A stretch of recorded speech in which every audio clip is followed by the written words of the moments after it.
Hello, everyone, and welcome to another episode of the Screen Chronicles. I am Steve, and with me, as always, is Colby Fraser Griffin of the Mackenzie Okay. clan. That's right. I'd be proud. I would be proud to be a Fraser Mackenzie. Yes, and today we are talking about season 3 of Outlander. If That's you right. don't know what the show is, it's a show on Stars. It was a show we got into, and now we're covering the third season. We're going to do a little spoiler-free review here, and then we're going to get into some recaps. You guys know what's going on. We're super excited about the show because season 6 is coming out in early 2022. Outlander news here is the next book by the author that this series is based on, Diana Gabaldon's books. The ninth book in the series, Go Tell the Bees That I Am Gone, is set to come out November 23rd, 2021 here. So this is coming up. It's running up on us here. So if you are a fan of the books, you are going to be delighted. It's coming up. Absolutely. So without any further ado, we're going to get into a spoiler-free kind of recap of season 3. You know what, Steve? Season 3, going back and rewatching it, might be one of my favorite seasons. Especially for me, the beginning. I really wasn't sure where it was going to go. There was this, staying spoiler free, a big thing that was set up from the previous 2 seasons happened and ended very early in the season. And then I was like, well, where did this show go? The different characters are separated and going on, and there's these giant time jumps, and you're just like, what is the show going to be about? And it starts to become about different relationship. And then we do eventually get back to adventure and stuff like that. I would say, though, the second half of the season, which is more of the adventure doing stuff, I enjoyed it. But I liked the first half where the show was kind of reinventing itself. I really like that, I think, the most. And some of my favorite moments, and some of my other favorite moments from the season are in the second half as well. But some of my favorite moments are, most of them, I would say, are probably in the first half of the season. Yeah, and I can think of one in particular. We'll get to the spoiler later. And you know me, I don't cry very often when At watching all. things. And it's not by choice. I wish I could cry more. He just doesn't have a soul. I don't have a soul. But there was one part that stuck with me from the beginning half, the early half of season 3, that just, I was bawling. Like, it just got me. Very emotional season. And one thing I got to give a lot of props to the directors and the producers of the show, the editors of the show. There are so many time jumps this season early on. And it's kind of backtracking compared to where we were in season 2, and then picking up where we were after season 2. It's just all these kind of time jumps, and then they executed it pretty flawlessly, which I don't think was probably was not an easy task to do. But they really crushed it as far as that. It was very easy to follow. And if you'd been watching the first couple seasons, you know, I think it really kind of watching these 2 parallel worlds happening at the same time. They really well done. And we'll get back into the details of that for sure here in a second. Definitely. I thought it was seamless too. Yeah. Like you said, this was some of the most emotional things were going on in this one. I'd have to say there is a big thing as far as something that was set up that, to me, I felt like it didn't hit the spot. It didn't deliver that giant moment to me. Well, let's just put it this way. Basically, season 1 and 2, because Claire knows the future, she knows that this certain point in history is about to happen, and they build up to it the entire first 2 seasons as if it's like this Ragnarok type event that's going to happen. Yes. And I would agree with you. I do think what they showed looked amazing. Yes. But it was brief. We're actually probably going to start there here in the spoiler review in a second here. But I would agree with you. I wanted more of a sort of Battle of Rohan type battle, or maybe something that the Last Kingdom might do, which it doesn't really feel like they did that. No, I needed it. They needed a full episode I know dedicated to this, and they it gave was snapshots. It felt like it was snapshots. You know, the actual events of it were probably less than even an eighth of the episode. Is there anything else that you didn't like about the season, though, Colby? not really. Actually, this season has some fantastic twists in it. I meet some of my favorite characters. No, I really don't have a whole lot of flaws with this season. I thought the acting was on point. There's some things that frustrate me as far as the story goes, but it makes a good story. So, I'm not complaining about that. You got to have those things to make a good story. Yeah. That's how solid of a season this was. What about you? I would agree. The second season, there were a lot of, if you listen to our season 2 talk, there was a bunch of things that to me, there was just giant jumps in logic, or there just wasn't logic present. And you could argue this is an emotional decision, blah, blah, blah. I didn't feel like that in this season, though. I never had a moment where I was like, well, what the heck? Why is this person doing this? I never felt like that. The big moment just that I wanted to happen, Rohan, did not happen. Yeah. And a certain character's death wasn't as sad as oh, yeah. I will go there. There was a character's death that was not satisfying. Yeah. It's all kind of tied into that moment. And in fact, I really don't love the way they did that death. And again, we're going to talk about that early on here. Yeah. So hold tight. We'll hold tight. Otherwise, the second half of the season, like I said, it was still good. It just didn't feel like it had that same weight as the last 2 season finales as far as building up to something. True.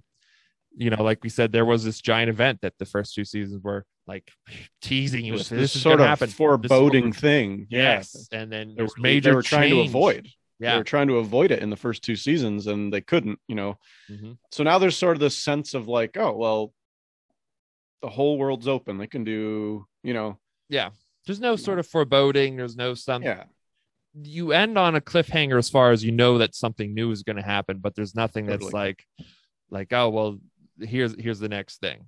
But I would say this season wraps up a little bit more at the end than the previous 2 seasons. Certainly the last season left on a big cliffhanger.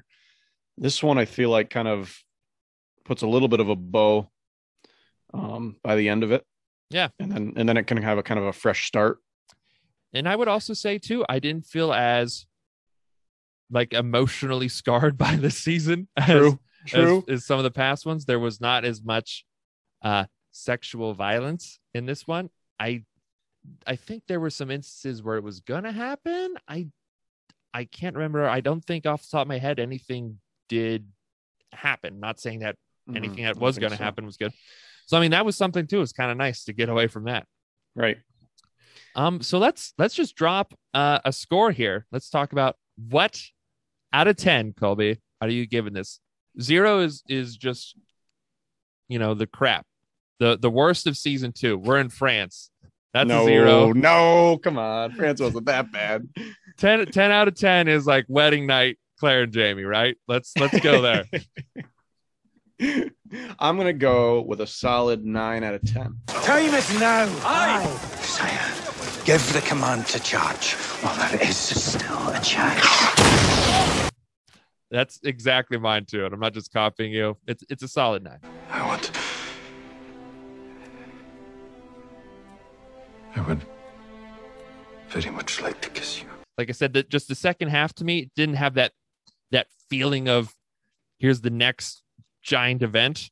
They set up something that is going to be very pivotal to them, but it didn't feel like with the end of season 2, Culloden's coming or Claire went home, so on and so forth. So that was the only thing that brought it down. Otherwise, I liked it. I enjoyed it the whole way throughout. And I like that it sort of reinvented itself as it was going. Me too. That was our spoiler-free section. We're going to get into spoilers now. We're going to recap it. We're going to talk about those things we couldn't talk about at the beginning here. Make sure, if you're not already, like, subscribe, follow us. This is on YouTube, podcast. If you're watching or listening, check out the other one too. And make sure to check us out on all the social media that we have linked in the description below. Absolutely. And so without any further ado, you have been warned. Spoiler warnings are out there. We're going to start talking about the details. All right. So it begins right in pretty much the Battle of Culloden. I mean, at the end of it. So, and this is one thing that I really did not like about the season is the Battle of Culloden should have been an entire episode. It should have been Ketton Hall from The Last Kingdom. This should have been, like you said, from Two Towers. This should have been Helm's Deep. And you know what? They took an artistic decision to kind of have Jaime laying there amongst the dead and wounded while these British soldiers, because everybody knew the British won. They knew that going into the battle. Jaime basically went into that battle knowing he was going to lose because of what Claire told him. And he made the choice to go anyway. He could have gone, tried to run away with Claire, but he did not. So it just says a lot about Jaime's character. But we see Jaime's, yeah. He's noble. He's noble and willing to die for his country and his men too. But they'd been building. I mean, it seemed every episode they're talking about the Battle of Culloden and how important especially it's going to be. Season 2.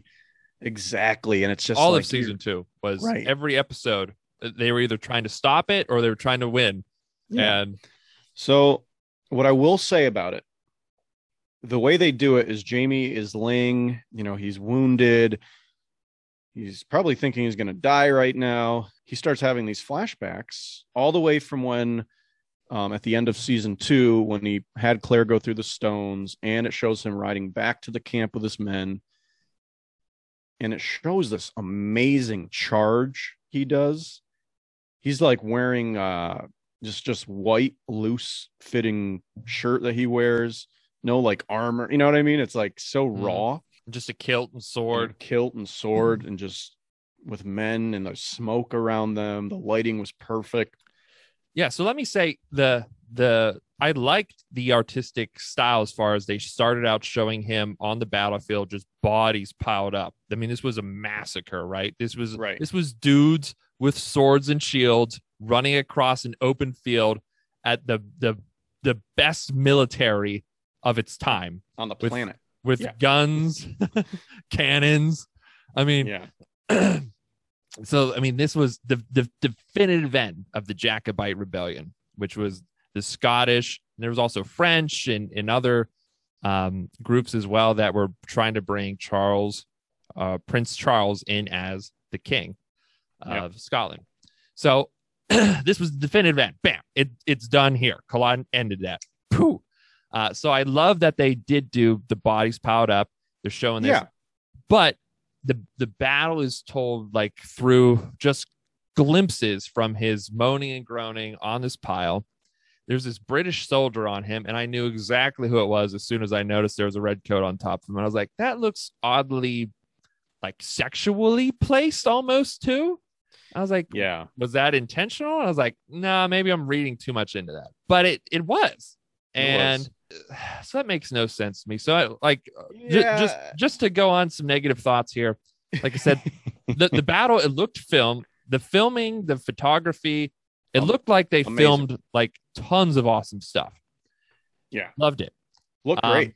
The way the fire lit up at that one point. Yeah. The smoke, visually was amazing. It was awesome.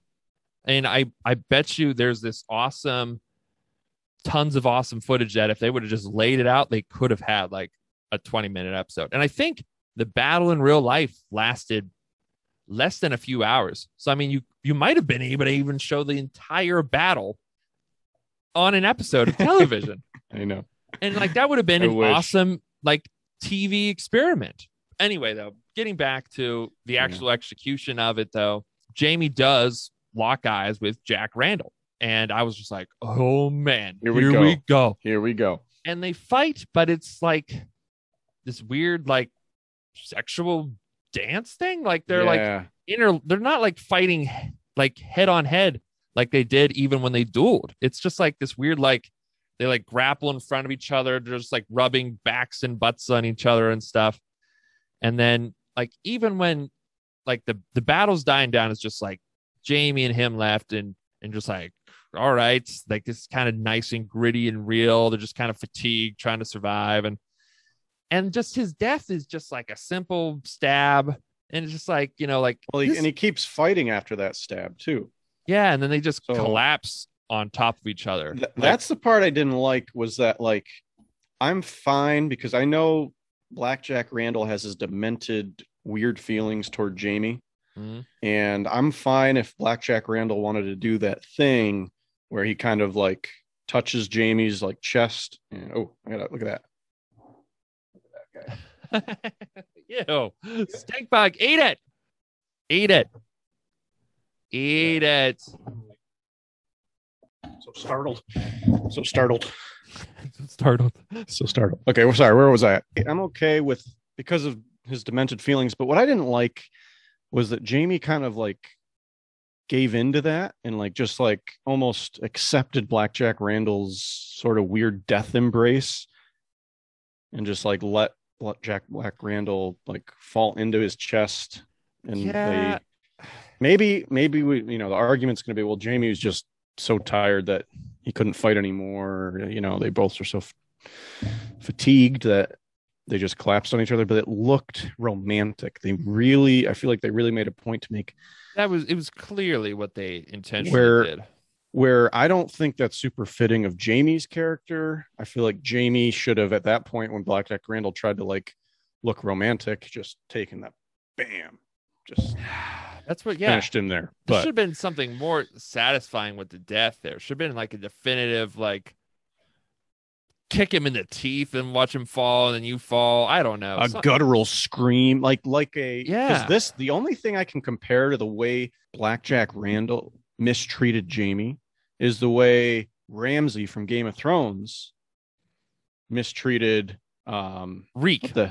With Reek was I can't remember his name. I haven't watched the show since season 8.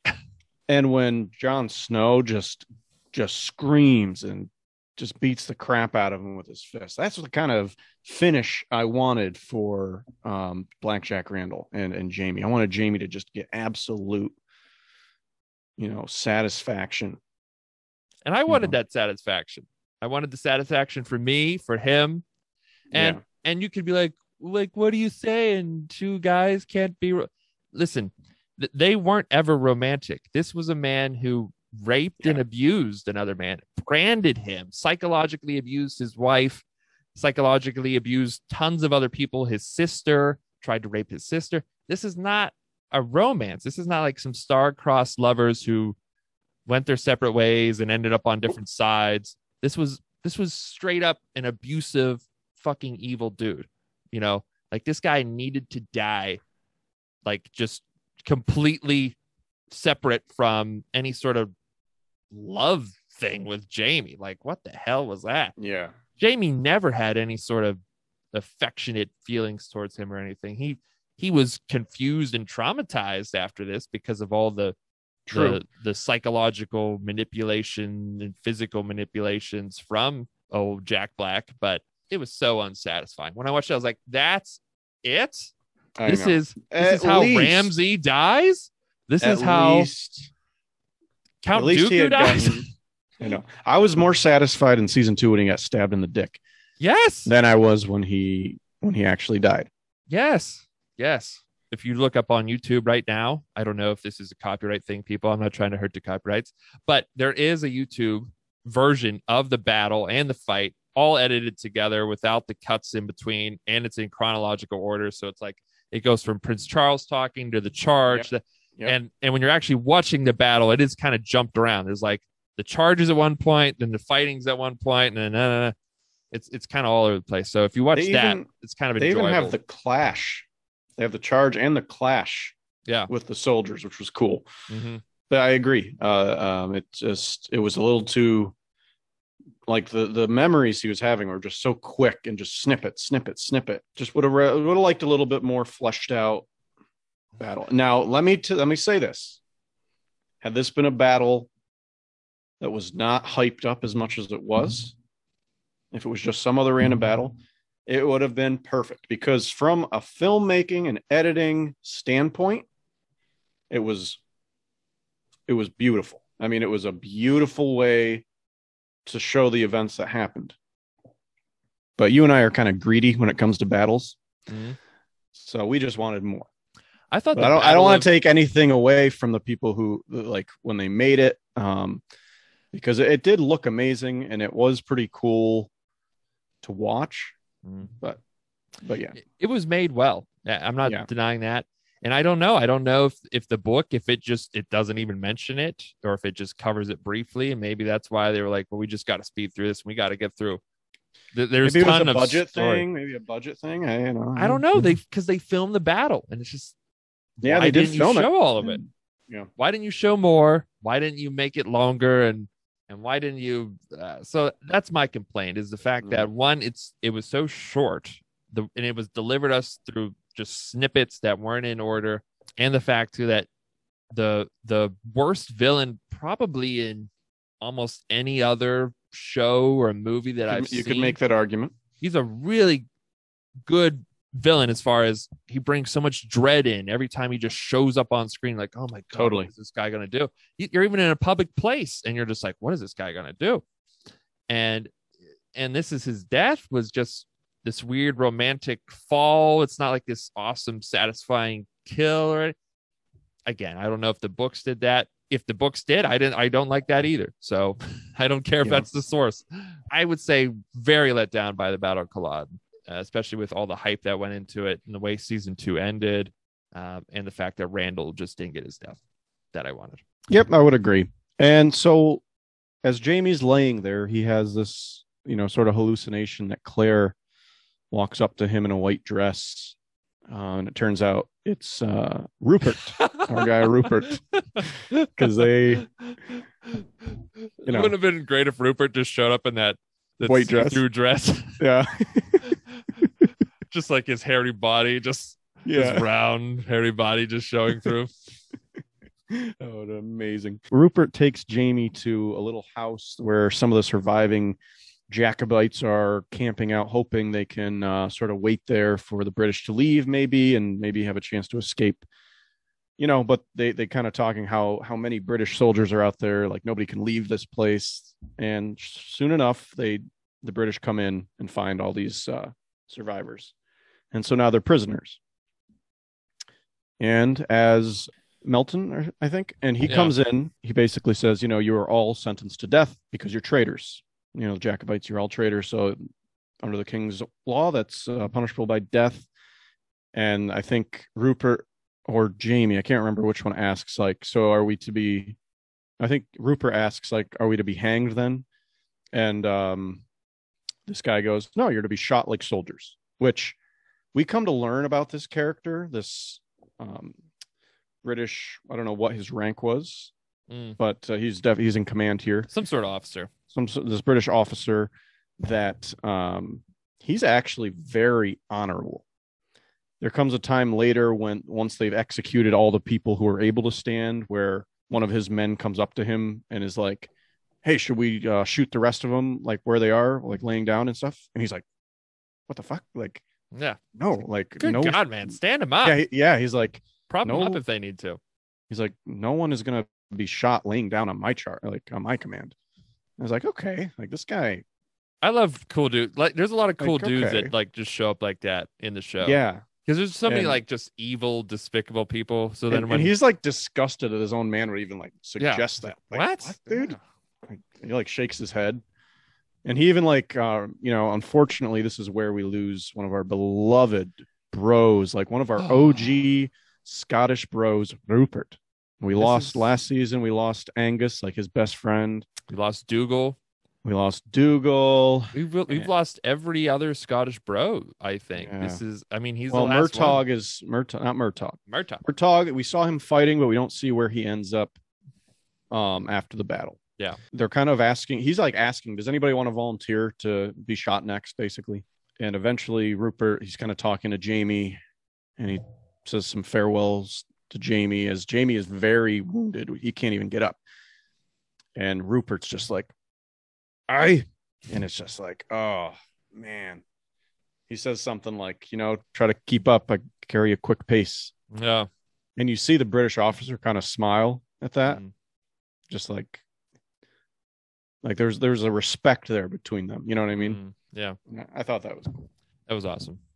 The guy eventually realizes who Jamie is, and we find out that he is actually the brother to John Gray, who is this kid that snuck up on Jamie in season 2, tried to knife him while he was taking a leak. And then Jamie ended up pretending like he was going to abuse Claire in front of him.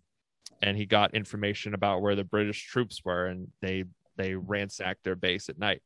And then that guy ended up then swearing vengeance on Jamie, but he owed him a debt because Jamie wasn't going to kill him. He was going to tie him to a tree. Right. So he owed him a debt of honor. Yes. So this brother now, who knows about this, heard it was Jamie. Right. Owes him this debt of honor. He's like, oh, shit. When he hears the name. Yeah, he is. He's like, yeah, he is. It's like, oh, shit. And then his own man again goes to him and is like, he's like, let's just give him another name and we can kill him. And the guy is just like, looks at him again like, what a piece of shit you are.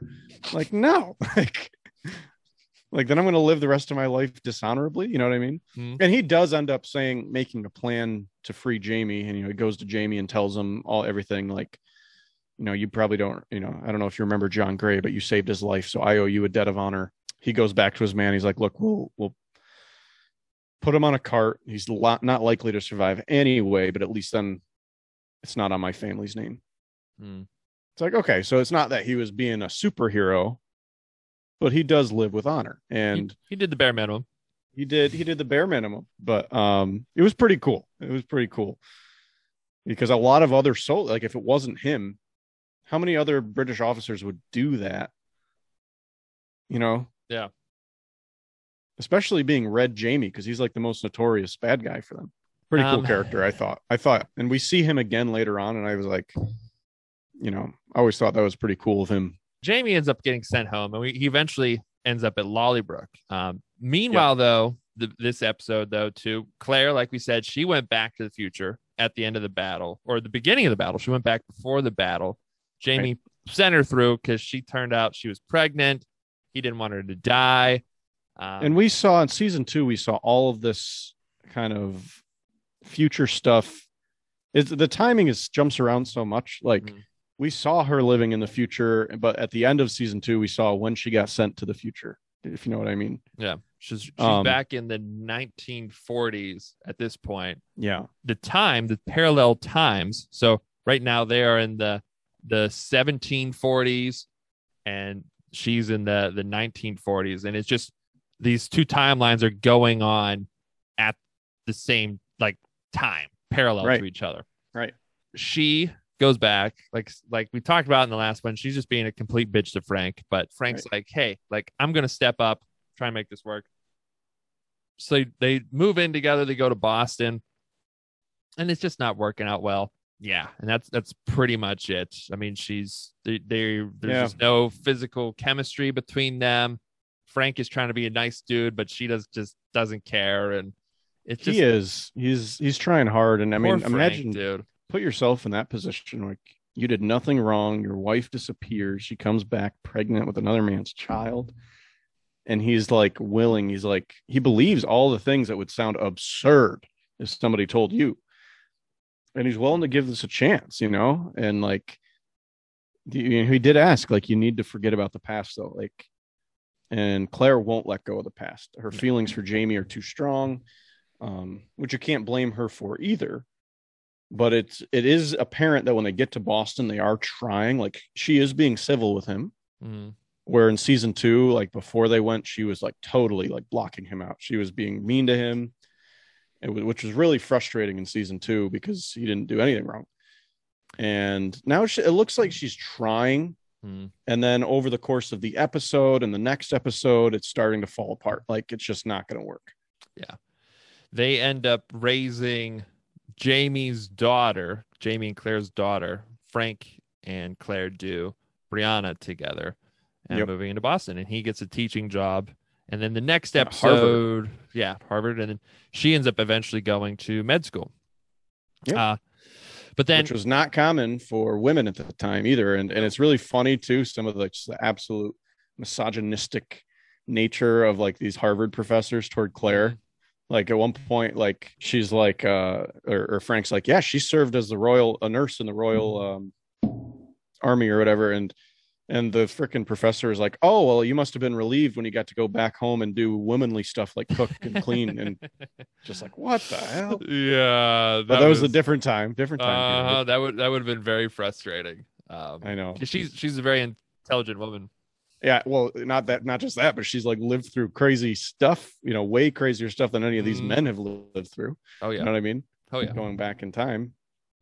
So and with that too, because of the time, she ends up becoming friends with Joe Abernathy, who's a black man also going in the same class as her. And also obviously in the 40s or the 60s, whenever she starts school, I think it's the 40s still, whenever they start school, that neither of them are top dogs in the world here, right? To say the least. So they kind of form a bond there. You can see right off the bat when they meet. Also, though, so then after the battle, some years go by. Jamie has become a hairy caveman, living in a cave next to Lollybrook, where his sister Jenny and his best friend, who is her husband, Ian, and they just are pumping out kids like nobody's business. Oh yeah. You don't even know. I don't even know all the names. And when I was looking up today, apparently one of them is named Young Jamie. Yeah. No, I when I was rewatching, I saw that. I was like, oh damn. And he's not that important to the show. No, you just. I was just thinking, it's funny that they had a young Jamie, and that wasn't really critical. He like has one line and then walks away. Yeah. And Fergus is there too, because he took back the deed before the battle. If you remember that, when Jamie signed it over him in Claire's name, which was like another connection to the future. So he's also living there. And Lollybrook looks like a happy place as ever, but Jamie is still a wanted man. So that's why these redcoats keep checking up on Ian and Jenny to like see, where the hell is Red Jamie? Where you guys better not be lying to us about him. And of course they are. They're keeping his trying not to blow his cover. And then they showed Jamie, and he's like got long hair, long beard, hardly recognizable. He's hunting. He like carries this giant buck back, and he like thinks he sees Claire when he comes back, but obviously she's not there. And he like doesn't talk when we first see him, and people are talking to him, and he's just in his own head, and he's a mute. Won't say a word at first. He's like a mute. It's what it seems like. And I think he does talk. I don't know if it's that episode or next time he like comes back into the town. He talks in this one when he's still all hairy. I think he talks to Fergus when Fergus comes to visit him or something. Well, he comes back and he's like, I'm here to check the ledgers. And so because the British just keep hounding Lollybrook here, they keep bringing Ian in for questioning every now and then. And then eventually Fergus gets chased down by a couple of these British soldiers, and they end up chopping off his hand. So frustrating. Oh my God. This kid. So that's what sends Jamie over, and he's just like, I'm going to turn myself in. I'm going to end this so they can leave you guys alone, so you guys can live your life. And then I'm fine being in prisons all the time. So yeah.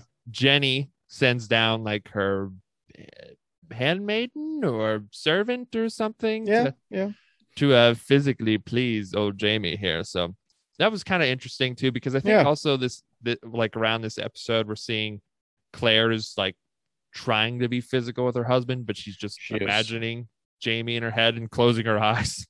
Exactly. Poor guy. Exactly. And he says that to her. He's like, when I'm with you, I'm with you. Like, I think of you. And when you're with me, you think of him. And this is where, Frank has been trying so hard to connect with Claire and make this thing work, raise this kid happily and have a marriage. And this is like the kind of the breaking point, I think, where then I don't think they necessarily say it then, but they had made an agreement after this that like, we're free to see other people, basically. Like we won't tell our daughter and we won't make it public, but like we kind of find out later when Claire is talking to Frank at the table, and she's actually all of a sudden trying to be more active. Life's going good for her. She's like working. She's I think she's trying to like make an effort now with Frank. And she's like, we could go to a movie later. We could go see this movie. Do you want to see this movie? And he's like, oh, actually, I've already seen those movies he recommended. And we're like, oh, he went to see him, and they basically says, oh, I'm sorry, like we had agreed that we could see other people. And Claire's like, oh yeah. So then we find out that Frank has kind of ventured out and is now seeing another person. Good for him. Which was surprising. It was like, oh man, Frank, like, yeah. And you're thinking like, good for him, because like, dude, he deserves to be happy. He deserves to be happy. He's been a good guy this entire show. Mm-hmm. You know what I mean? Yeah. It's so frustrating. His whole story is kind of sad, but yeah, it sucks. But also too, Jamie with this girl, it's also, so at the same time, it's kind of showing that they're moving on, that they're getting on with their lives. So it kind of makes you feel frustrated, because just like, oh, like the whole time you're just like, when are they going to get back together? And it just seems like they just keep getting further apart. And then and the idea is too that Claire in her head during this whole time is just assuming Jamie's dead. Yeah, because there were like there are very few survivors from Culloden, and Jamie, on the other hand, wanted to die after the battle. Like when that John Gray's brother was like, "I'm going to save you because we owe you," and he's just like, "No, just kill me, just please kill me, like don't save me." And so like Jamie never planned to continue living after this, and now I think it took some time for him to let Claire go. So this is a step moving forward past Claire. Yeah. And I think it did help him, especially after seeing Fergus. All of a sudden he realizes what he needs to do to protect his family. Yeah. And he goes to Jenny and he says, look, I want you to call the officers, and I want you to, tell them you found me. That way they'll never assume you were helping me. Mm-hmm. And I'm going to turn myself in, or they're going to arrest me, and then you guys will going to seem like you're in on the trap to get me. Yeah, that's what they do. And Jenny doesn't want to do it.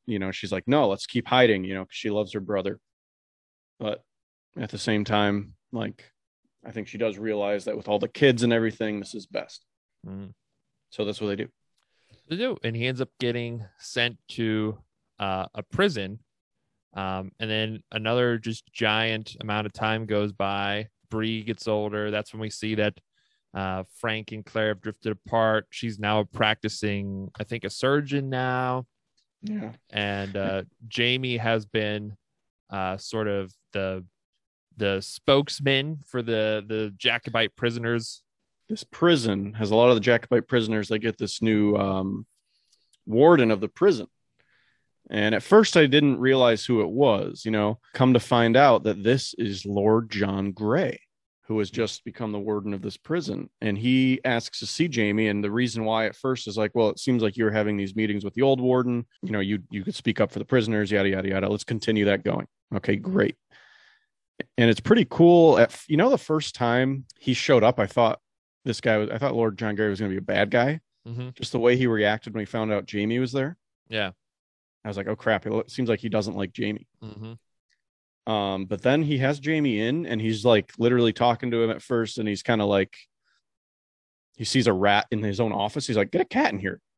And he's talking to Jamie, and he's like, do you have rats in your cells? And Jamie's like, tons. And he's like, get cats in the cells. Like, that's not cool. Jamie's like, actually, they're not going to like you for that, because that's what they eat, Mm-hmm. And so like Lord John Grey is like, that's horrible. I'm going to change all this, Yeah, or he's going to do what he can, but he doesn't have all the resources. He can only do what he works. But he's fair. So we're learning that this Lord John Grey guy, all right, he seems like a good dude.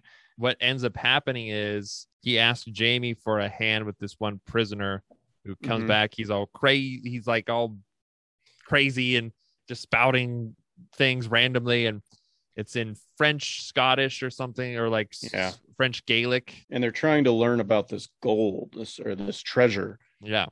Like on this island. So Jamie gets this, understands what it is. And Jamie's been getting all these special privileges. He ends up using this time that they've been going out now hunting to get food instead of eating rats. And he sneaks away with the help of some of the other prisoners. And he goes to the island because he also heard, and he reveals later, that this white lady or this white witch or something was on the island. So he's like, oh, go see Claire. Maybe she's there. And by the way, Murtaugh's in this prison too. Oh yeah, Murtaugh's there. Bad shape. He's like sick. Real bad shape. And he tells Murtaugh about this white lady.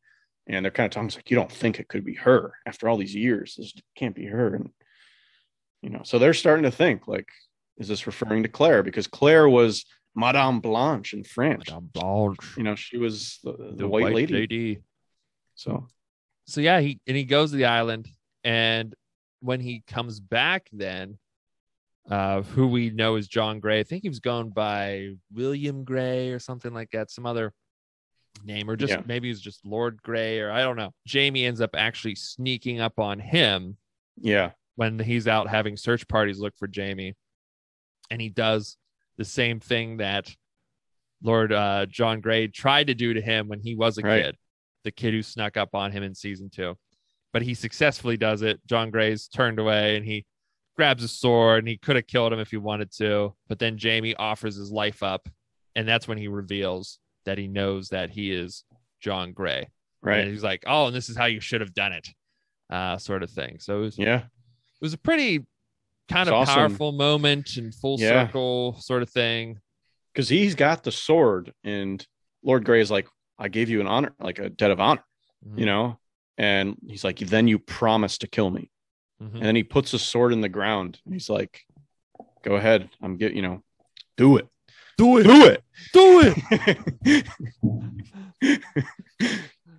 Come on, do it.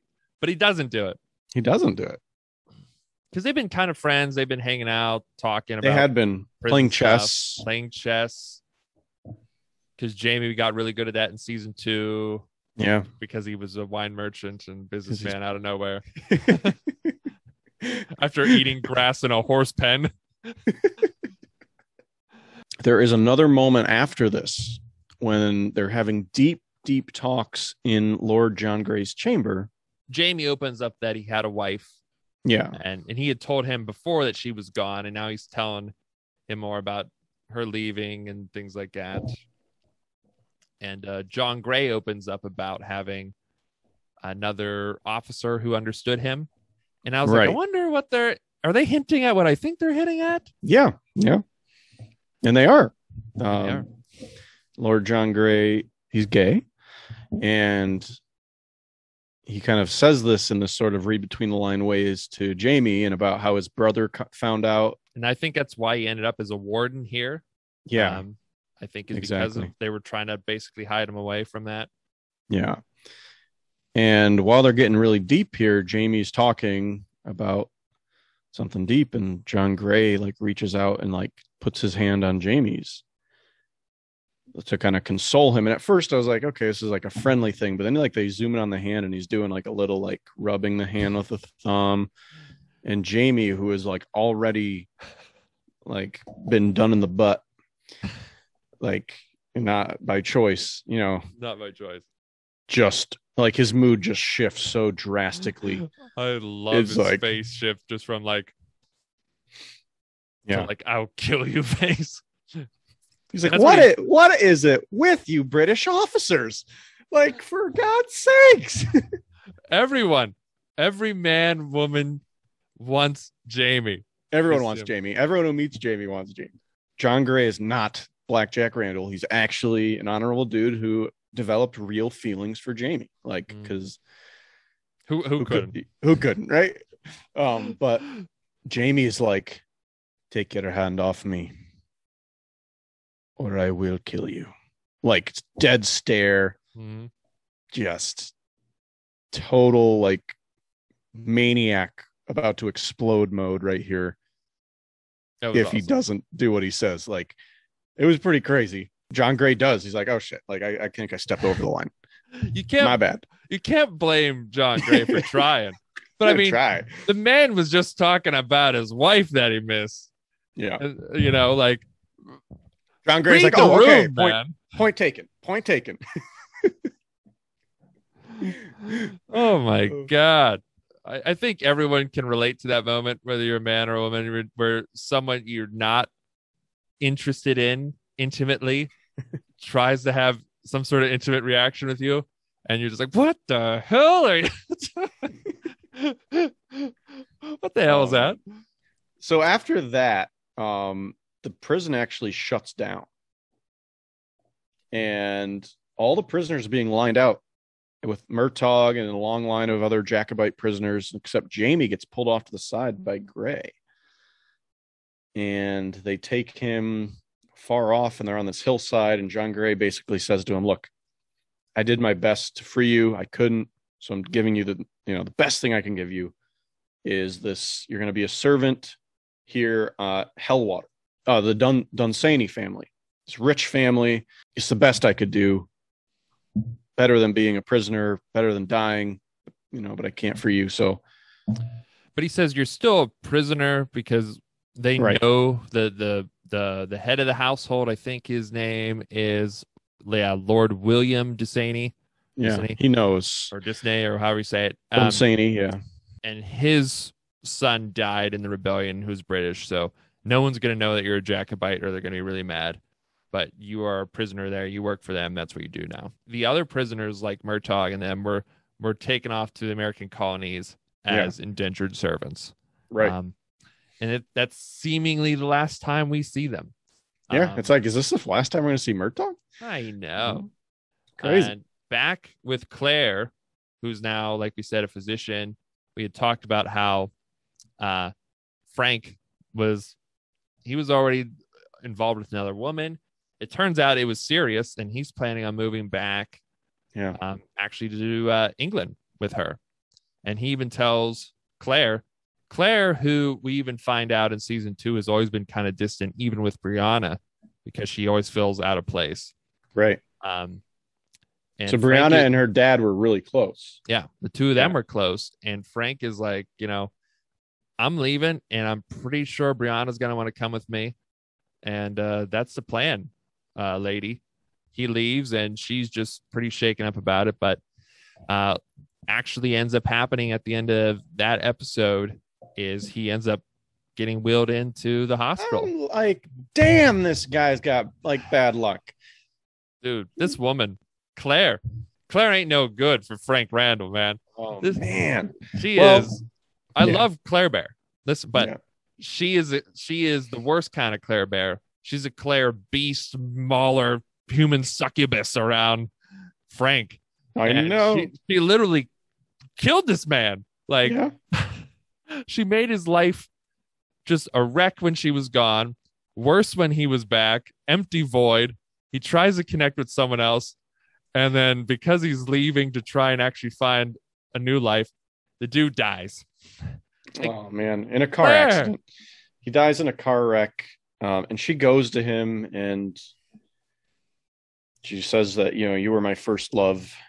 Frank's dead. Frank is dead. And I'm thinking to myself right now, I was like, so is that just Tobias Menzies last episode in this show? Yeah, because now Jack Black and Frank are dead. Blackjack's dead and Frank's dead. And I was like, man, Frank had so much happiness ahead of him if he could go to England with this other woman. And anyway, that was how the episode ended there.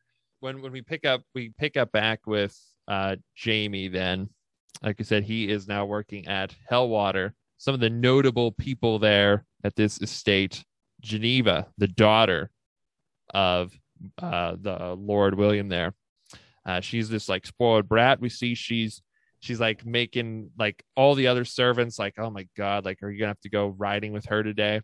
Yeah, nobody likes her. Yeah. And then Isabel is her sister. Yeah, Isabel's her sister. Isabel's really nice and down to earth compared to her sister, Geneva. So she's very prissy and entitled. Geneva is, yeah. And she actually ends up forcing Jamie to go ride with her when it's not his turn. Because just like everyone else, she's very attracted to Jamie. Of course. I mean, this guy, he's even shoveling crap, and she's blackmailing him to come do her later after she gets arranged to marry this really old dude. Yep. So she's like, "Oh, my first time to be with you." Yeah. And by the way, exactly. By the way, the scene I really liked on this one, and another big character, is the Lord William Dunsany. Mm-hmm. He finally comes back and he's like, I want to meet with this new servant we have. And he meets with Jamie one-on-one, and he's like, look, I know who you are, but I respect a man who fights for his cause. my son died in the battle that you fought against him at, Preston Pans, was it the one he died at? Or I think it might have been Culloden. Oh, was it Culloden? Or maybe, I don't know. It was one of the two, Preston Pan or Culloden. Either way, he died fighting against Jaime. He basically tells Jaime, here's a word of advice. He's like looking out for him here. He's like, just don't let my wife find out that you're a Jacobite, because she does not like Jacobites. And that won't be good for you. So anyway, just go and have fun and, kick some ass out there. Just keep being a servant now, please. Thank you. I thought it was cool. I was like, okay, this William Dunsany seems like a good dude. But yeah, so back to Geneva, basically just working her way to Jaime. Yeah, and she ends up blackmailing him to sleep with her. And he does a fantastic job. It's fantastic. My God. Let's just take a second. He comes in, he's like, you don't get to use my Christian name. And you're just like, oh, he's just going to like do the bare minimum with this. But then he just that meant is he didn't want this to be observed by God. He wanted all just like look the other way for this one, because I'm going beast mode right here. And of course, Jamie's luck, the first time he has sex with this woman, he gets her knocked up. Yep. And she ends up having a baby. And then when they're in the hospital, she ends up actually dying, giving birth to this child. Yeah. Her sister Isabel's all mad. She knows it was Jaime, but then the husband goes nuts, and he's like, I never slept with her. Right. Like, how could he? Like, you already gave me someone, and he like takes the baby hostage, and he says, he's like, I'll kill this baby before I'm not raising him. He's, and of course the parents who don't know that Jaime is the father are just like, what are you doing? You're insane. And then eventually though, Jaime ends up getting a pistol, shooting the guy. He takes the gun from, I think, Lord Dunsany. I think he just takes it out of his hands, and he shoots the guy, saves the baby, and nobody else realizes that in the scene realizes this is like Jaime's saving his own son's life right now. And he's got to keep that a secret. Isabel's the only one who knows. So the thing I want to know is so the husband to Geneva went ballistic after the birth. But the 9 months before that, when he didn't have sex with her, is what he's saying. He said he's like, I never touched a bitch. So those 9 months, he was just like, maybe I did it somehow. I was wondering this too. Like, unless she kept it a secret, maybe they weren't together, and she kept it a secret, and he went and realized, like, maybe he heard she was having a baby and came to see her. No, I was wondering that too. Idea. Like, it should have at least been like he did touch her, but maybe he like put the dates together, and he's like, you know what, this is like a month or two sooner than what it is, and then the way she died, I don't know. Maybe they were just like, we're just gonna keep the story going. When I'm watching all this, I'm like, this is interesting, but what is the point of all this? Like, where are we heading? And all this stuff leads to, like we said, she ends up having a son. The son ends up getting raised at the house, the estate where Jaime's working. And after saving the baby, the mother even offers to free Jaime. And she says to him, like, I know who you are. So, like, I know you were a Jacobite. She doesn't know he's read Jaime necessarily, but she's like, I know you're a Jacobite. And she still offers him, like, you can go free because of what you did for us. And without telling her that he's the dad, he like looks at the kid and he's like, nah, I think I'll stay. Yeah, like a year. Yeah. I'm going to see how this thing turns out. And she says to him after that, she's like, okay, but like, if you ever want to leave, all you need to do is ask. And I'm just like, these are like good people he's with. Yeah. Like, how lucky is he? Like, first he was with John Gray's brother, who's a good dude. And now he's with this like really nice Dunsany family that seems super respectable too. He's been lucking out with his prison time here. Yeah. All like Murtaugh and everyone else is just getting worked to death in the colonies. And this is sort of a weird, happy time for Jaime for the first few years of this kid's life. He becomes the kid's friend and like sort of mentor, and the kid looks up to him so much, a sort of father figure to the kid. even though the kid thinks that doesn't know that that's his dad. Mm. But he's teaching him how to ride a horse, all this stuff. He makes him a little toy, which, well, he does that when they leave each other, but it's cool to see that. And there's like one scene where Jamie looks in a reflection and he sees the kid on the other side of the window and he realizes like, damn, like we look a lot alike. Yeah. And if I stay here any longer, everyone's going to put two and two together and realize I'm the dad and I'm going to get in trouble. And yeah. And also the kid is not going to probably have the same privileges. He'll be a bastard at that point. So he won't have the same privileges. So he decides he needs to leave. And I think even like the mom or someone else said like, oh, he's spending so much time around Matt. Yeah. He's starting to look like him. And like, oh, he kind of does. And like, honestly, the kid at this point does. He does. The actor does. I think the kid actually kind of does look like. Definitely could believe that could be his son. Mm-hmm. And then this leads to like the most emotional moment. Well, first, this is the part I was talking about. Yeah. Go ahead. Oh yeah. Let's talk first before we get to that moment about Isabel and John Gray. Isabel and John Gray get set up to be married. Which was a surprise given that John Gray, but there's a really cool scene with John Gray and it's kind of a weird scene. And Jamie. It's weird, but it's cool because they're walking and John Gray actually talks about how like I'm gonna marry Isabel. And same reaction Jamie has, like, well, wait, but aren't you though? And, don't you bat for the other team?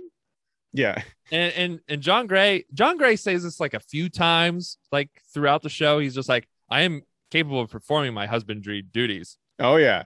And it's just like, oh, so okay, all right, that's cool, man. It's cool. So you're batting for both, but it's he's like, look, there's more to marriage than just love in these days, and he's like, it's not really like there's any alternative to marry anybody. And I think they're both friends. I think they're both, and that's what he friends. said. He's like, I'm super fond of Isabella.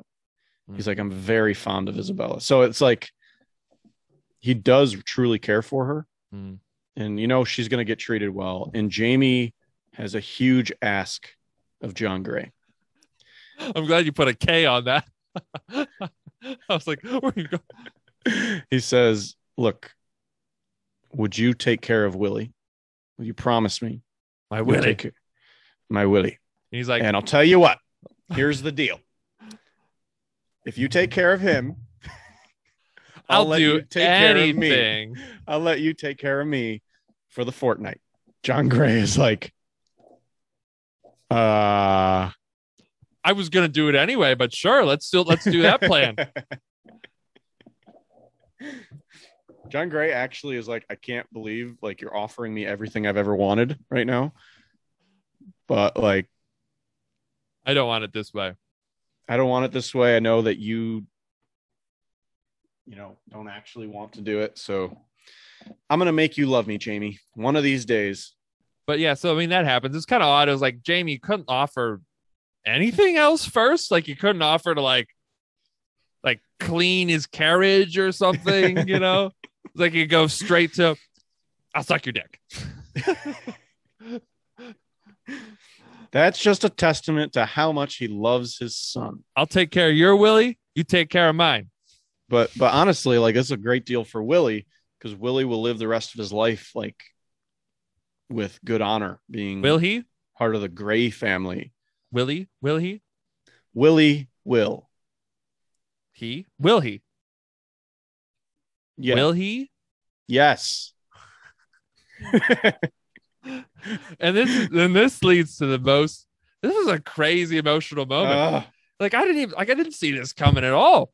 And they play this like modern song during the moment too. Yeah, and it fits well though. It does. It's weird, but it fits well because it's also a montage of what's going on in the other. Yeah, in the 60s too, the 1960s.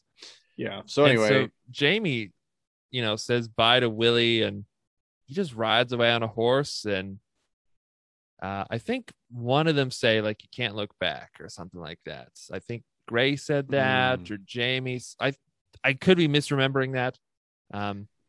But anyway, Jamie doesn't look back to try and like just distance himself from Willie there.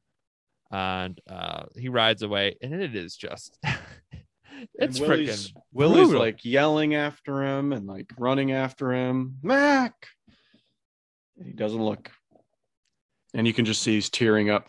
Oh my God, it was so good.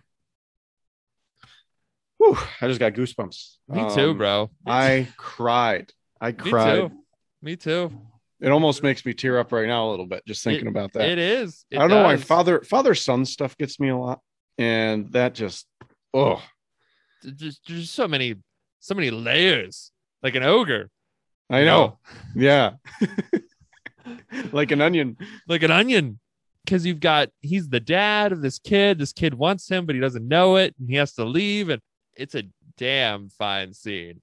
It's awesome too, because the kid doesn't love him because it's his dad. He loves him because he loves who he is, you know? Yeah, exactly. What he means to him. Yeah.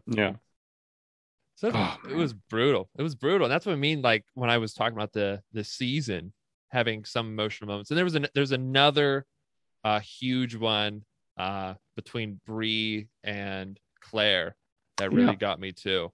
Mm-hmm. But I would say, I mean, this one I was just like, I know.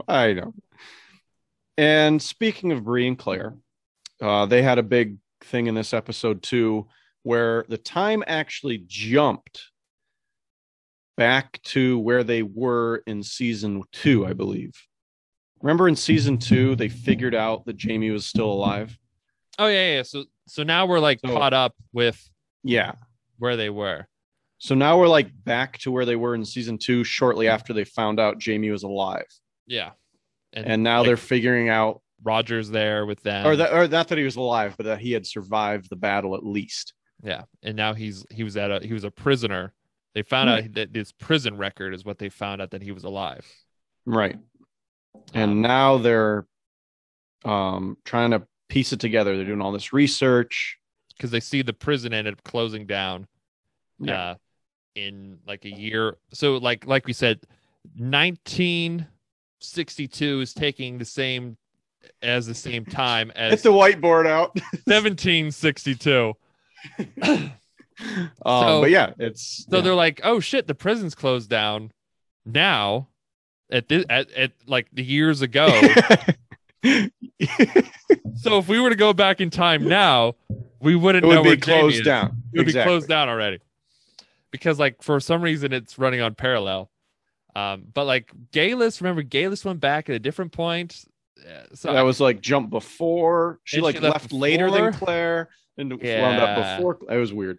So that's confusing to that point. But I think it has to do with the bond between Jamie and Claire, why their like timelines are parallel, and I think that's the explanation. I'm not entirely sure about the time travel stuff. They never explained that mythology. Time travel ever not confusing? No. So they know he's alive. They don't know where. But then Claire's just like, like I've got to move on. I got to get past this. And then Bree's just having this tough time getting over the fact that, first of all, her dad's dead, and also knowing now that Jamie, this other guy, is her real father that she doesn't know. And that that she's been lied to by her mom, and that her mom mistreated her dad, and she's got all this, a mix of emotions. Mm. I mean, it's like, and then so she drops out of college. Her and Claire start fighting. Before this, her and Roger had started a romantic relationship. They kissed and they've been hanging out, but he stayed in Scotland because he's a professor. And then he comes to visit them after Claire has decided she's moving on because she doesn't know where he is. The prison closed, doesn't know where. She's just going to be in her time and try and do what she can. But now Roger has come back, and he found out this other printed media, this paper, this old newspaper, and he shows Claire look at this. There's a line in here written from a poem that like hasn't even been written yet at this time. And apparently there was some connection to Claire. I don't know if this is like something from I think Claire had recited it to her, or to Jamie, had said these words to him. Yeah, because she had obviously knew it from the living in the future, but then Claire went back in time before it was ever written. But Galis Duncan also went back in time before Claire went back in time, even though she left later than Claire.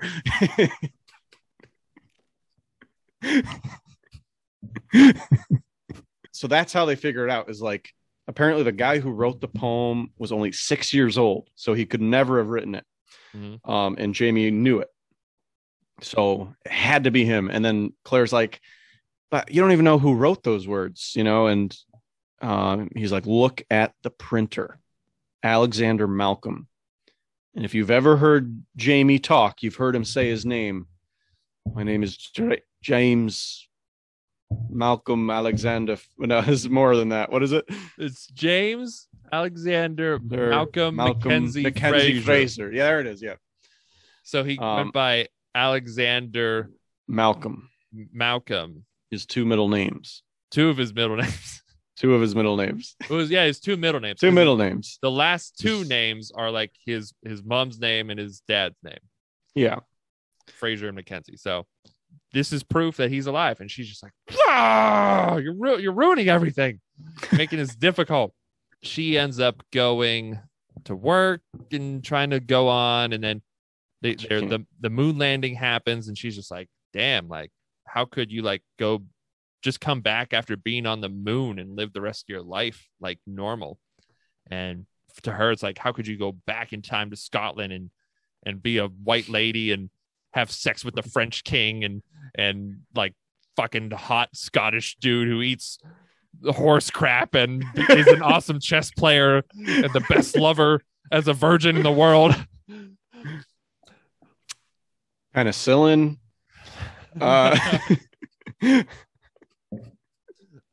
Stores, cars, heat, radiators, sinks, toilets, not being constantly raped, airplanes, fucking iPods, French king, and taking bullets out of people. And how could you go back from that? So, I mean, that's what makes her realize, though, that she's like, I got to go back. I've got like, now I have no reason to not go back because my daughter's an adult and she's doing her own thing. And she's always telling me that I suck because I'm out of it all the time. And also, too, before this, her and Abernathy were looking at some bones, too, that were like the neck was fractured or cut off or something like that, cervical spine. And she had like this weird understanding of how it happened or something like that. She's like, oh, it was a knife. And he's like, how did you know? Like he hadn't even showed her yet or something. Yeah. And it was kind of odd and I didn't understand it at the time. Yeah, and you're not supposed to. But anyway, though, she decides then she wants to go back. And she ends up getting suited up. This montage scene. Yep. Yeah, I think she gets penicillin. She makes herself she gets clothes that look like that time period, but like has like all these awesome hidden pockets and it's pretty cool gadgets and stuff. And it's like, that's smart. Smart. Yeah, she brings penicillin back. A needle. She brings a needle back. Mm-hmm. And her daughter's cool with it. She's all for it. She's like, Mom, you need to be you, Mom. You need to go do you. And my get dad. The hell out of my life. Get the hell out of my life. No, I'm just kidding. Roger and Brianna help Claire figure out how to go back. And she goes back, man. She goes back. She knows where to look for Jamie. And let me say, though, too, like this was another huge emotional moment. Just like the fact that she's like telling her daughter she's never going to see her again and just planning on going back to the past. And I thought it was like, again, like so well done. Like this whole first half of the season is so different than than a lot of season one, where it just felt like I was just afraid of people getting sexually abused for. And I was like, oh my God, is someone gonna get raped this episode? I know. Like it's so enjoyable to have these, and it's just these characters are so well done and acted, and people make sense now again. And it was well done, I thought, when she was leaving, and it was Christmas, and that was another really good scene to me, I thought. Yeah, totally. But then she goes back to the past, and they don't really even show her traveling from the Stones or anything. They just show her go to the Stones, and bam. So anyway, she goes back to England, and it just cuts to her. She's back in England. She's going to the printer shop. Scotland. Is it Scotland? Edinburgh. Oh, okay. Right. Edinburgh. She goes to the shop, and she goes in, and there's Jamie down there. Oh my God. He's this old like it's this dude. Easy? Like it's this easy? It's that easy. And he's just there. And it's so well done. The scene, just the fact that he's just so like the camera just comes in on him, like you are walking in on Jamie, because we haven't seen Jamie in a while now. Nope. After he left the estate, Hellwater. And so we just come in on him. We're kind of being exposed to this for the first time, and Claire just looks so like awestruck, and she's been like worried if she's gonna be attractive to him. Like she asked Abernathy, she's like, Am I hot? And he's like, girl, I'd fuck you. Uh-huh. Oh no, I went like country there. Girl, I'd fuck you. Oh yeah. Yeah. So anyway, she's got all this, and like so well done by Katrina Balfe here, just like looking also but happy and excited to like see someone that she loves again.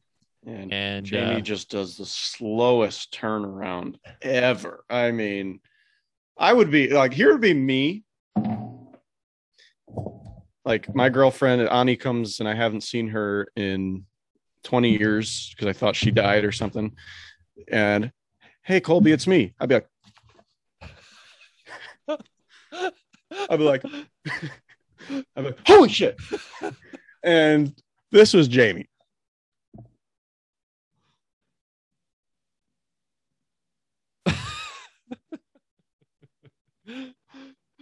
Five minutes later. It just finishes the turnaround. I don't know. I think I might have done it was awesome though. It was I'm just kidding. No, it was like a shock turnaround though. I think I would have been like, in my head, I've been processing like, was that person's voice? Is that who I think it is? That can't be that person. That person is like, I would be. No, I know. Yeah. So I don't know, but I was thinking. No, I'm just joking. I was like, turn around faster. No, but I agree with you. I think speed it up. I thought Sam Heughan did it awesomely. Like the turnaround was like so like am I dreaming right now? Like am I imagining that? Did I really hear that? Amazing moment. It was great. And then he collapses. And then he just faints. They get back up. He has to change his pants. And it's just it's so well done because they've been intimate with each other. They didn't leave off on a bad note. And they've both thought about each other this whole time, but now that they're kind of like, do I change in front of you? Do we like? Yeah, it's a weird thing. Like they don't know where they are. Like, is he? She never asks. Mm-hmm. It's kind of weird. The next episode, because like Jamie's telling everybody, Claire's back. Oh my god. and everybody is like looking at him like, yeah, but what about that other thing? And they don't tell us what that other thing is. Yeah. You kind of assume like, oh, he's like with somebody else now, because we haven't ever since Jamie left his son. We have no idea what he's done. We know he's like created this print shop. And he's like big jump in time. Yeah, big jump in time. And so anyway, it's just like they're all kind of looking. When they meet Claire, they're like, hey, it's nice to have you back. Hey, so it's like awkward. Like when young Ian meets her for the first time, he's just kind of like, like it's really awkward. My other aunt, Auntie Claire. I love young Ian. Jamie's wife. Oh, yeah, he's great. I love young Ian. But everyone Claire has like heard never about asks, and he never tells her. it. But she like tries to get around. Like she's like, have you loved anyone else? And he says no, or something like that. And then he's living in a brothel. Yeah, so she's like assuming like, are you a customer here? Or yeah, it's like she keeps trying to get at like, are you fucking anyone else right now? You know, and he's like, no, of course not, no, no. Why would you ask? I know. It's funny, but they did have to come clean with each other. Like she tells everything about Frank, like he made me forget about you, or tried to make me forget about you to move on, and but I couldn't forget about you. And I thought you were shows dead. Pictures of the daughter, of Jamie's daughter. It's pretty awesome for him to see. At first, he's just like, "What the hell is this?" This picture, like. Then he shows her Willie. Yeah, he's like, I got to tell you something. Like, I had a kid, and she's like, did you love this girl? And he's like, nah. Just laying seeds, bitch. You know what I'm saying? Just sowing my oats. But they're understanding because 20 years went by. 20 years. You know, and so the rest of this episode is basically in Edinburgh, like where Jamie's got this like, what is he? He's like smuggling alcohol or something, or he's smuggling alcohol, and he's also printing some papers that are against the British government. Because again, in his heart, secretly, he's still rebel. He's still rebel, and he still wants. Is it a Protestant on the throne, or is it a Catholic? I forget which one. He wants a different denomination of Christianity ruler on the throne. Yeah. And anywho, but so anyway, he's still a rebel, and so like he's still being a bad boy. But and she's like, where is all the money come from? And it's from his alcohol smuggling, who young Ian is working on. Fergus, we run into Fergus later, with his new wooden hand. He's this older, he's a good looking kid. I think good looking, kid. We also run into Willoughby, who's also part of this. Yeah, new character, Willoughby. What's his real name again? Or what's? Oh, he says it. He gives it later on. Yi Tin Cho or something. I'm butchering it, people. I'm sorry. Willoughby, because I'm like Jamie, and I can't say it. I'll call you Willoughby. Well, isn't it a thing for his culture that it's like a big deal to tell his name? Mm-hmm. And that becomes part of it later. Yeah. So he's Willoughby right now, Mr. Willoughby, and he's pretty awesome. He's got like all these sort of Asian tricks. Like later he, cures Jamie's seasickness with acupuncture. And Jamie's like super embarrassed, and Claire's just like, it's acupuncture. It's normal. It's normal. It's okay. But he's an interesting character. A lot of, again, like I love young Ian, love Willoughby. Fergus, classic. Fergus is classic. He's become like more of a dude, and now he's like hanging out with Ian. He's like talking about like having threesomes and stuff. It's like our new bro group. Like it's our new bro group. Absolutely. I miss the old one, but the new one's pretty solid. And the old one, they could be dicks sometimes too. The new ones are just like good people. They're really good, but they're young too. And like, anyway, young Ian ends up hooking up with this tavern girl. And while they're hooking up, somebody breaks in. So they're hooking up in the print shop, doing the old horizontal tango. Yeah, and somebody breaks in to try to steal the pamphlets, I think. And so he starts to fight them, but they end up burning the whole place down. Yeah, it's this one henchman who works for the guy who is like competing with Jamie with the alcohol smuggling and wants a cut of it, and Jamie's basically cheating him. And that guy, the henchman, when he's in the print shop, of course he just like opens his door by accident, and he's like, "What are these?" And he looks at them, and they're like all the seditionist papers, like all the things against the government. It's like, why would you? This is a print shop. Why would you think paper with words printed on it would be suspicious in a cabinet? You know what I mean? He's like, "What are these?" Like it's when I thought, I was like, "Why are you interested in paper in a print shop?" Duh. There's paper in a print shop. That's what it does. You just got to be like, that's my fiction novel. Oh, okay then. Is it good? Anyway, but this happened shortly after Ian came back asking about young Ian because his mom and him are worried sick because young Ian ran off, and Jamie covers for young Ian because young Ian's like being really helpful to Jamie with this whole smuggling business and stuff. And I loved Ian's reaction to when he saw Claire. The actor did a phenomenal job of being just an absolute disbelief seeing Claire there. You know, he's like, we thought you were dead. Like, just never thought we'd see you again. It's just so well done. Like, you can't tell. He also has a hint of sort of like anger. He's like disbelief. You can tell he's like happy to see her because he does care for her. But there's also a little bit of like, well, if you're alive and stuff, why is this the first time you're seeing us? Even if you thought Jamie was dead, why wouldn't you come to us or write to us? You know, we were your family too at that point. And her story is that she thought he died at the battle, so she went to Boston, which is not entirely a lie. It's actually true. And even later when Jenny does the same thing, confronting her about it, like, you didn't even write to us for 20 years.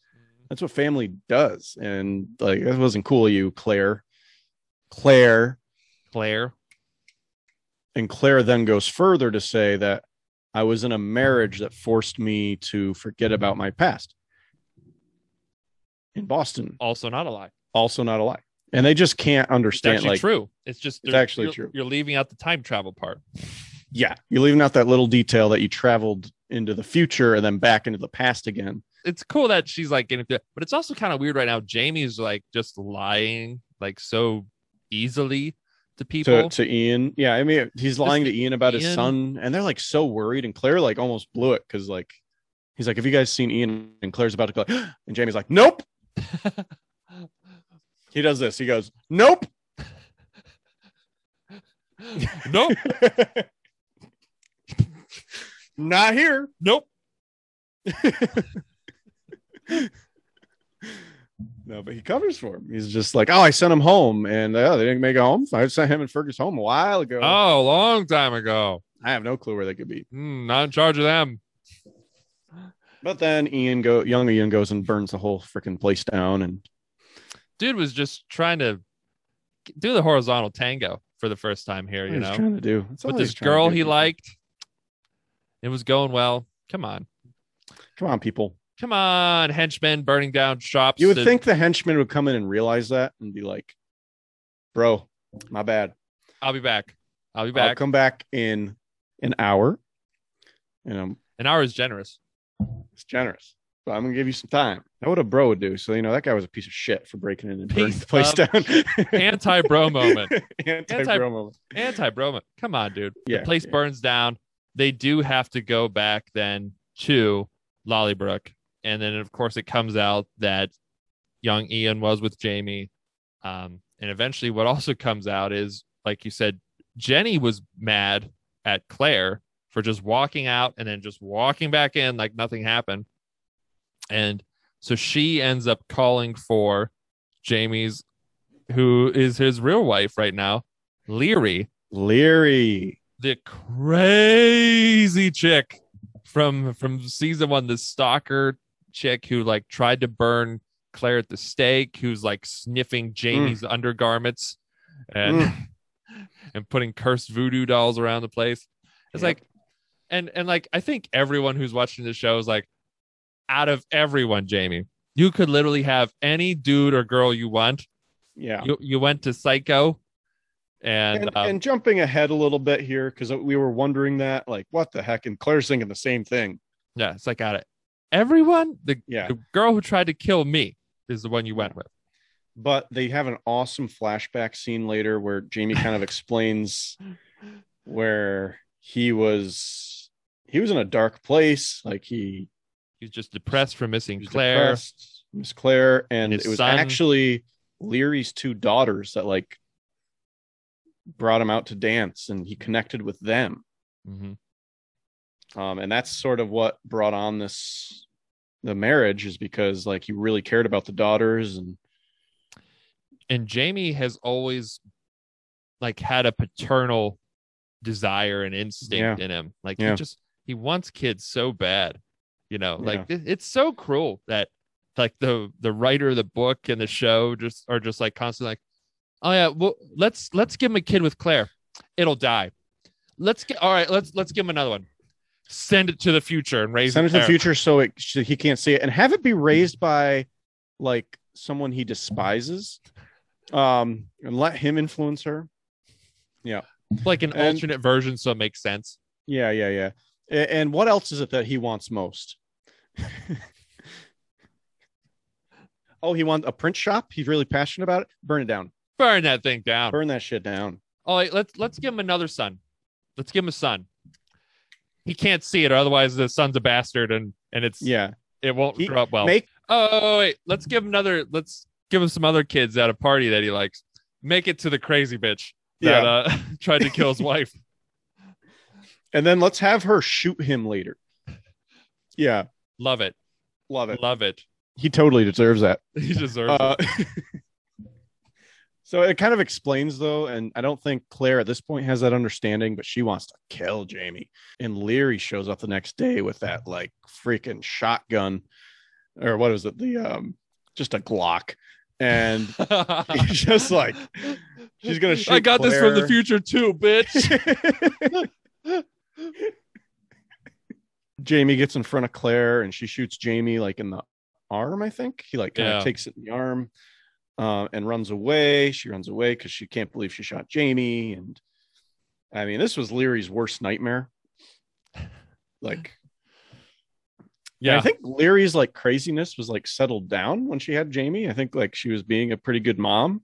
Maybe. And then Claire came back, and it was just like, bam, crazy woman again. Apparently, their relationship wasn't good though either. Like, no, like he wasn't living with her. He didn't love her. She apparently had like an abusive relationship before him. To who the father of her kids, and she did not like to be physically intimate or like really interact with him. She just like wanted to own him, possess him, kind of thing.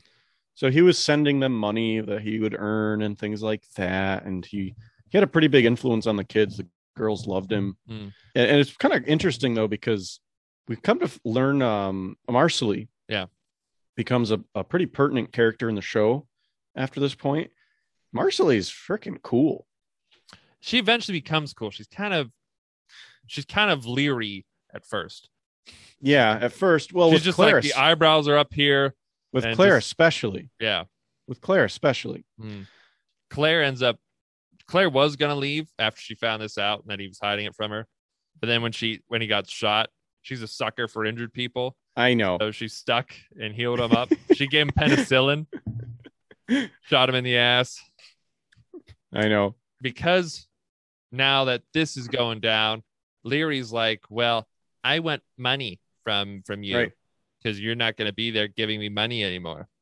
And she's like, this is how much I want. And Ned Gowan shows up, the lawyer, and he counsels them. Great dude.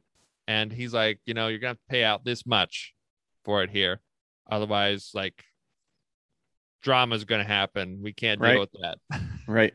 And so then he's just like, well, there's actually this treasure box that I lied to John Gray about. It's actually full of treasure. I'll just go there and we'll get the treasure. And they're like, you can't swim. You got shot in the arm, you dummy. So young Ian goes. They go to the beach to watch.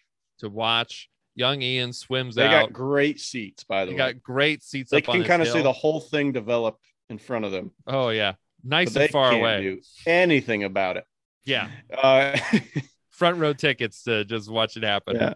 So it shows young Ian going to get the treasure. Jamie told him exactly where it was. And Jamie had told Claire about like what he did, how he like gave the one sapphire or whatever. Sapphire to it was some sort of it was John one of the Gray. gems that one of those. It was a blue gem though. Yeah. To John Gray. Otherwise, everything else was there. Young Ian's running away, but a ship comes around the corner. Just out of nowhere. Just out of nowhere. Just like whole ship. just out of hyperspace. just Death Stars in. Yeah. Bum, bum, bum, da. Just like a thing comes down from the boat, like Vader like marches off of it. Bunch of stormtroopers. And anyway, they take young Ian captive, and like they're watching it from the shore. They can't do anything because like They're too far away. They're too far away. Just space and matter and physics. So then they need to get on a ship and go after young Ian. They need to go to Jamaica. Jamaica, man. So that's where they're gonna go, to the West Indies. In the next episode, they leave, and they go with Fergus, and Marcelly comes because Fergus and Marcelly got a little thing going on. Got a little thing. And Jamie's just like, yeah, you guys aren't sleeping together. Yeah, no. And then he's just like, Fergus, you'll be with me. Marcelly will be with Claire. Claire's just like, I thought we were going to have sex the whole time on this boat, and now we can't. How are we going to kill the time on this boat? Like, Jamie is just like, Jamie's just like, oh, idiot. Duh. Well, I already said it. I can't take it back. But anyway, it doesn't matter because Claire's going to spend most of the voyage on another ship, sweeping up vomit and diarrhea. Oh, one of the grossest sound effect episodes. That's the next episode, I know. But young Ian was kidnapped, and where is he taken? Who is he taken to? He's taken to Gayless Duncan. If you're wondering, how is Gayless Duncan still alive? Let us explain to you. So, Gayless left from 1960, or was it 70? I forget. She left from after Claire left. It was before Claire left. No, it wasn't. It was after. But she landed before Claire landed. Which landed was also in the before. past. But she also landed before Claire left. Technically true. That is true on both counts. Yes. And which, when you think about it, Gayless's flight time must have been way longer than Claire's flight time. All those connections to different Gayless universes. Had a layover here, layover there. There was like an alligator Claire universe that she had to just hang out in the airport or in the stone port there, and then get on the next stone touch to whenever the hell she landed. Where Claire got a direct line space-time travel flight to Scotland in whatever year she landed. Yeah. So if you remember, Claire left originally from the 40s. Right. The 1940s, ended up in the 1740s. Right. Gayless was there. But the Gayless that was there in the 1940s had left from the 1960s. Okay, so this isn't like a different Gayless. This is still the same Gayless who's from the past. And if you remember, then they had the witch trial together. Yeah. Where she revealed what time she was from. And we thought she died.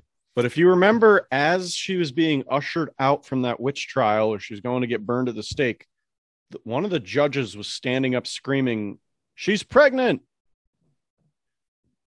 And that's what he said. That's what he said. What happened is then she was not killed by the mob, and now she has stayed alive from the 1940s, and Claire left again to go back to the future, and now has come back to the past. And Claire left from the past to the future, back to the past. Meanwhile, Gayless just stayed in the past. Steady line. So here's Claire. Here's Gayless. Do you need to see that again? Perfect. Claire. Gayless. That's it. That's it right there. If you don't understand now, then you must be as thick as a brick. Thick as a brick. So she's alive.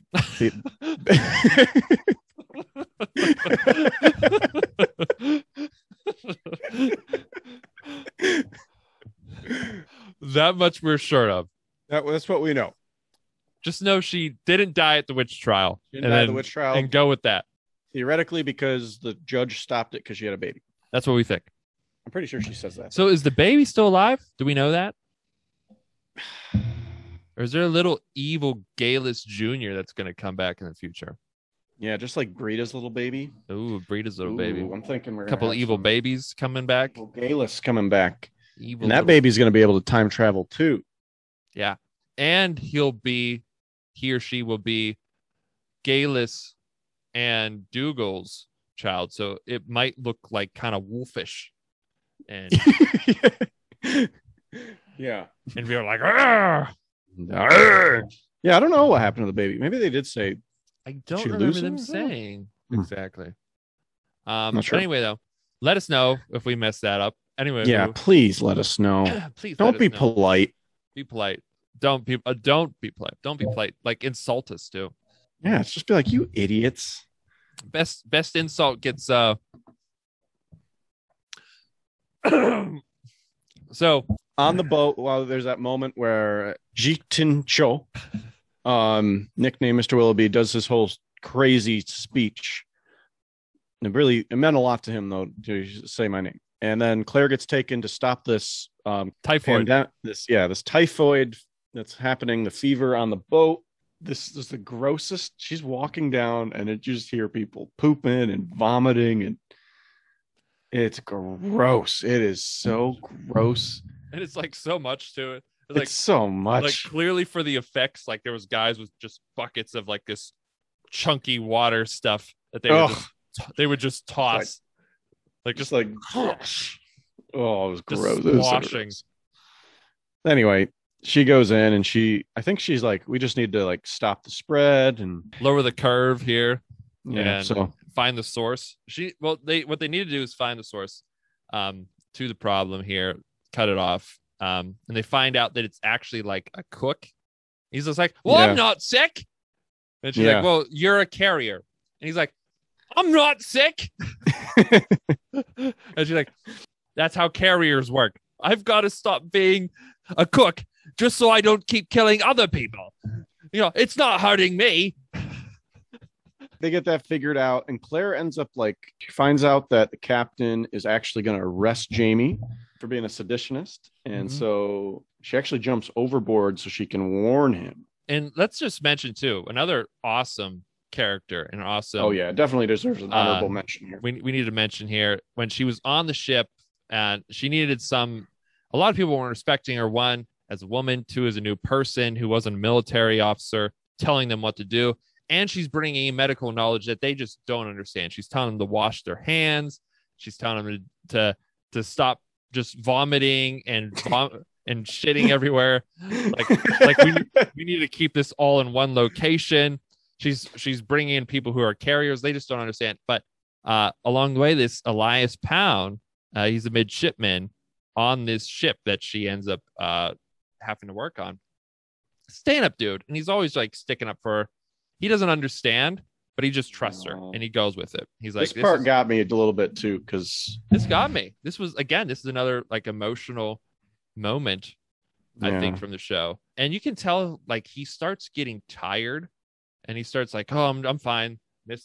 They are working long hours though, but I was just like we need to check this guy. Can we get a quick test here? Can we get a quick test? A quick kit. And then he ends up dying. And we had learned this ritual that the seamen do to make sure that their fellow seamen are actually dead. Is that when they sew them up in the body bag, they put the last or like one of the hooks that they stick it through the nose to make sure the guy isn't faking, I guess, before they put him in, and then sew it up. And so she has to do that. She ends up doing it for him. And it's man, that's rough. Like, 'cause nobody else was going to do it for him. He wasn't that well respected on board. He was so young and well, yeah, and he was an officer, so like he wasn't the regular people, and then everyone else is dying. Yeah. So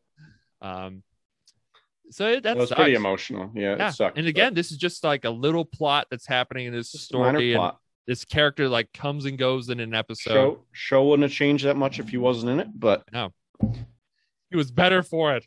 It was better for having him. It was, but why'd you have to kill him? Why Daniel Gabaldon? Yeah. So Claire ended up on a deserted island after this.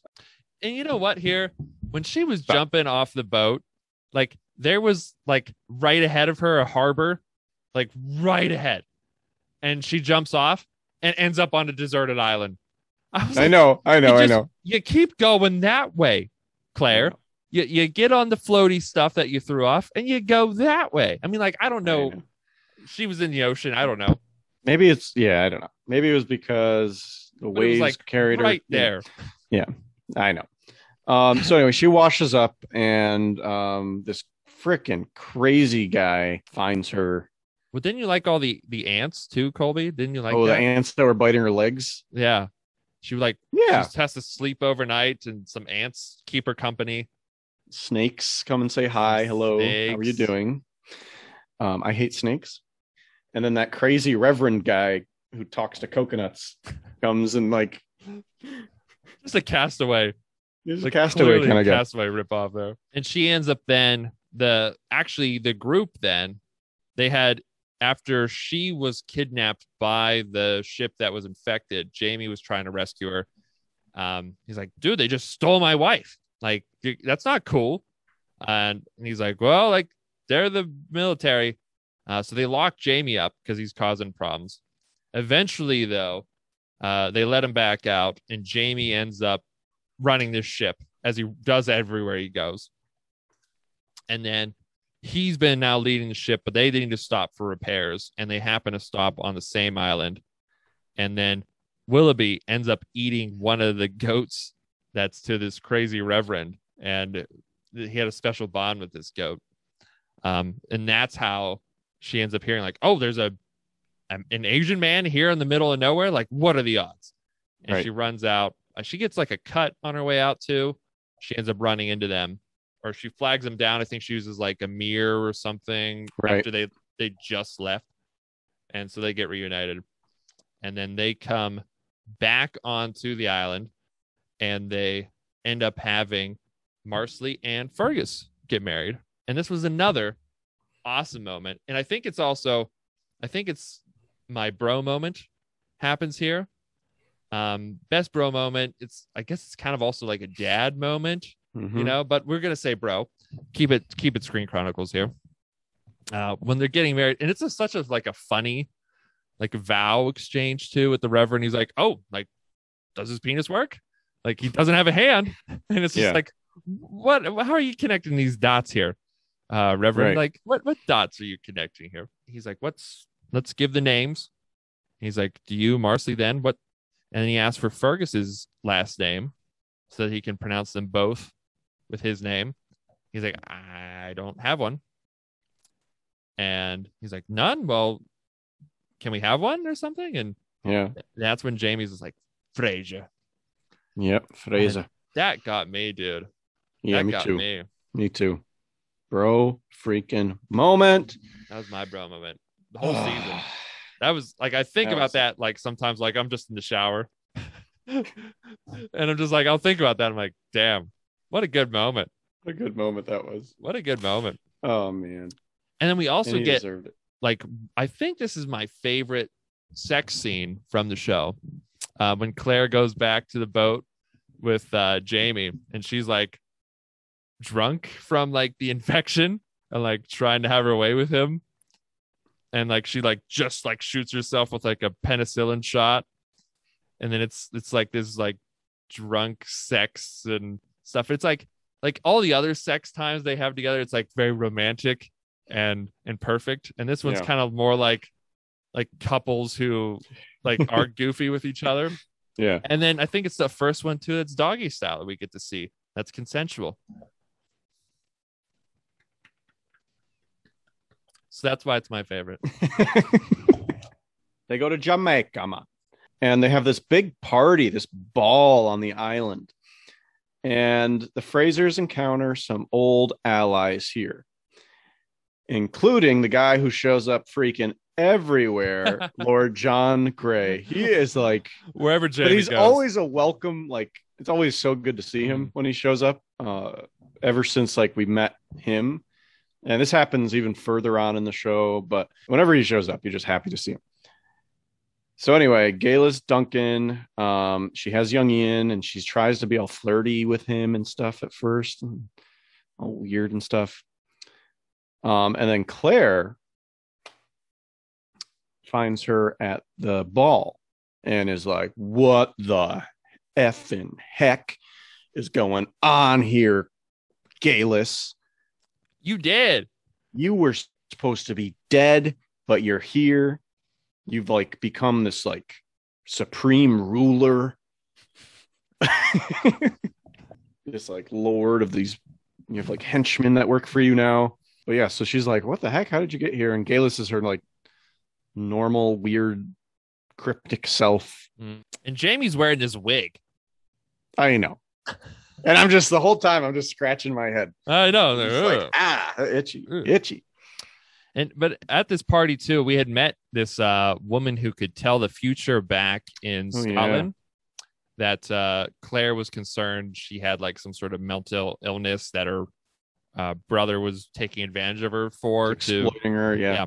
And she's there, and she is someone who had given a prophecy to Gayless about having to kill 100-year-old baby for the rightful prince, who she wants Bonnie Prince Charles on the throne for that to happen. But that doesn't make any sense. But the gem, she needed the 3 stones, blue stones too, from that treasure. Mm-hmm. And one of them was she got the treasure from her men, but the stone to actually use.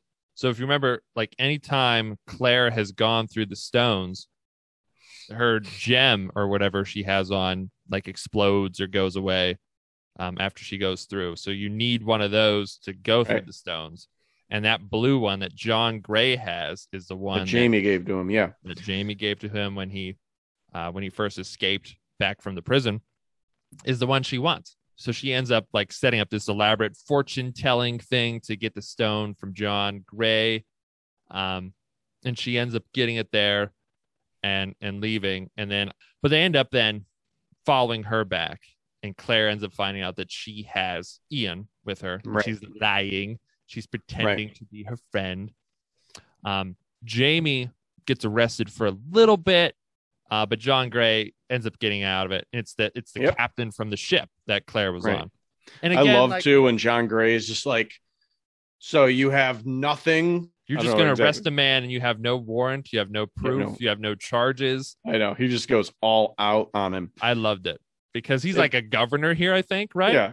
That captain you kind of liked before, but then kind of when Claire was trying to escape and warn her husband, and he knew this, he stopped her and was like, "Sorry, but like this is a promotion for me." And it's like, you kidnapped her, and then she worked on your ship and made it better, and you're still being a dick. Like, so it felt really good for him to get put in his place here by John Grey.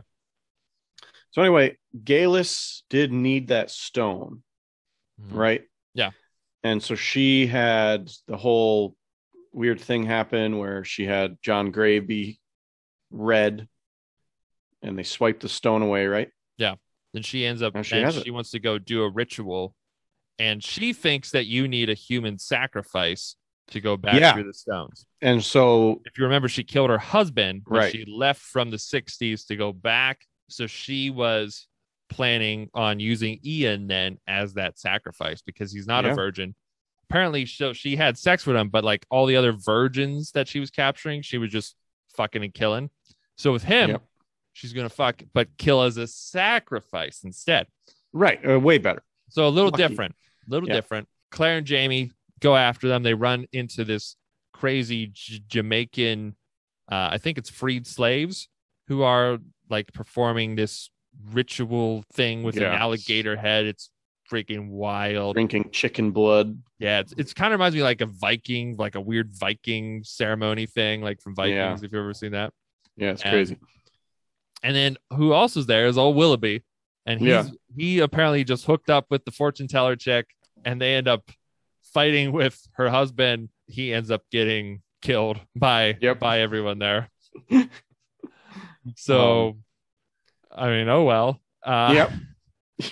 Claire and Jamie run after down, and it's actually a cave where the stones are, the time travel stones. Claire can hear the buzzing, so she knows then, we're getting close. Yeah. And it's like this pool of water on the floor too. It's not like how the stones are, like Stonehenge more. It was weird, yeah. Scotland.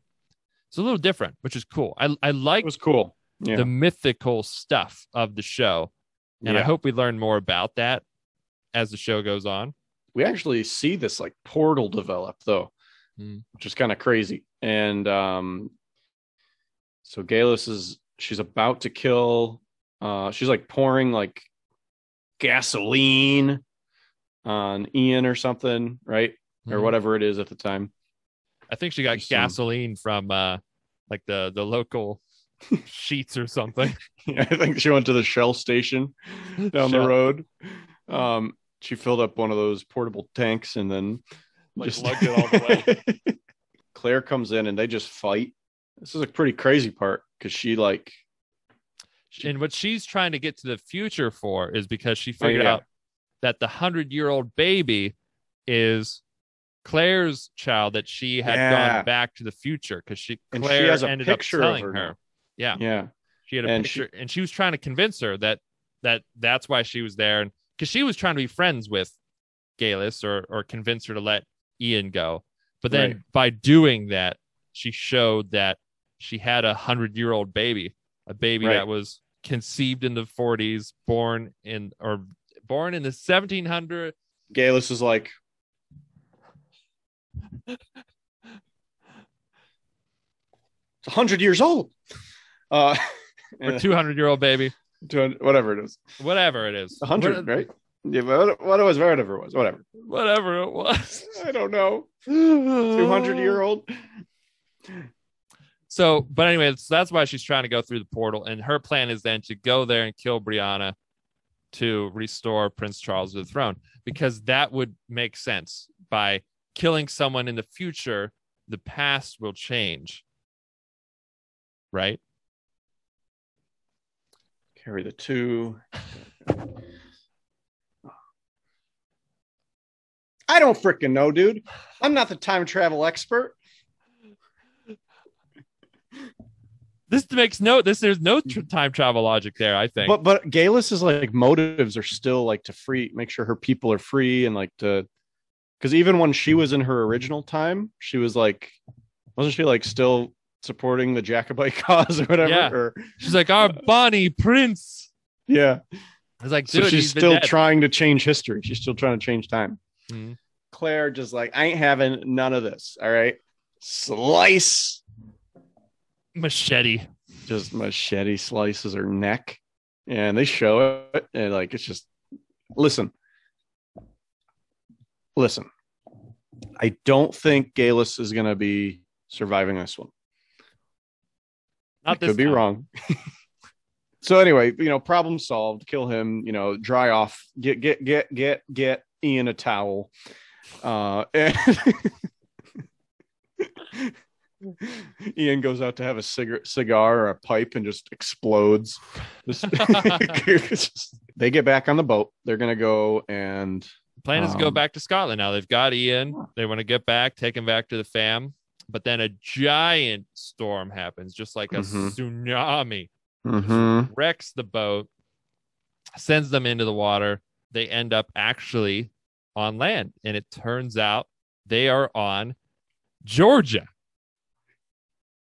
In America, baby. America. In the US of A. Now the show's getting good. Yeah, that's what I'm talking about. It's about fucking time. Yeah, that's what I'm saying.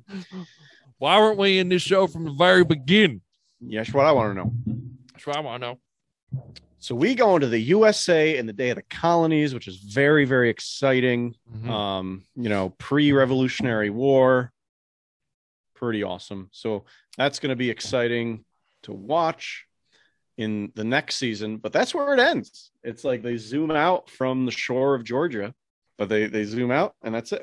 That's season 3, baby. That's season 3, baby. 3. That's it, baby. That's it. So much happens this season. There's a lot of time jumping, but they did it smooth. They did it right. There was some amazing emotional moments, just some good story moments. And now we're at this point where it's like, okay, the whole world is open now, like.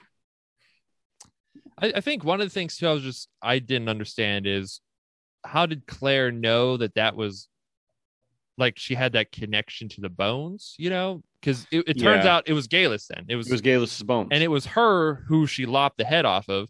And then Steve, that's because that's because it had already happened, Steve. So she had gone, even though she hadn't gone back in time yet at that point, she actually had gone back in time in the past, which in a different timeline. You just don't understand time travel, bro. I don't. It's really confusing because, like, when you think about it theoretically, like, it would have already happened. Claire would have already done it. So she has this memory, even though she hadn't gone back in time yet. But life's a cycle, I guess. So time travel's weird, man. We're stuck in a paradox, man. It's just a paradox. Stuck in a paradox. Yep. So anyway, that is season 3. Let us know what you thought of season 3 in the comments below. And we'd like to hear your thoughts on the season. Let us know if we missed anything. A lot happens in these seasons, so we're sure there's some stuff we did not talk about today. Thank you to everyone who has been keeping up with us and wondering where we've been. Just some huge personal life changes have been going on, and we are getting back into it, though. We are sorry we have been gone. And thank you, though, for watching or listening to this. And make sure to stay tuned because we are going to be active again. We're getting back into it. That's right, baby. Yeah, baby. Yeah, Screen Chronicles forever. Screen Chronicles, let's go. 100 more years. 100 more years of Screen Chronicles. Screen Chronicles. 100 more years, Screen Chronicles. 100 episodes forever. www.screenchronicles.com. Stephen Colbert going to be talking about podcasts forever. They're going to be watching shows forever. 100 more years, Colby. 100 more years of Screen Chronicles, baby. 100 more years of the Screen Chronicles, Colby. Yeah. It's like we always say. Goodbye.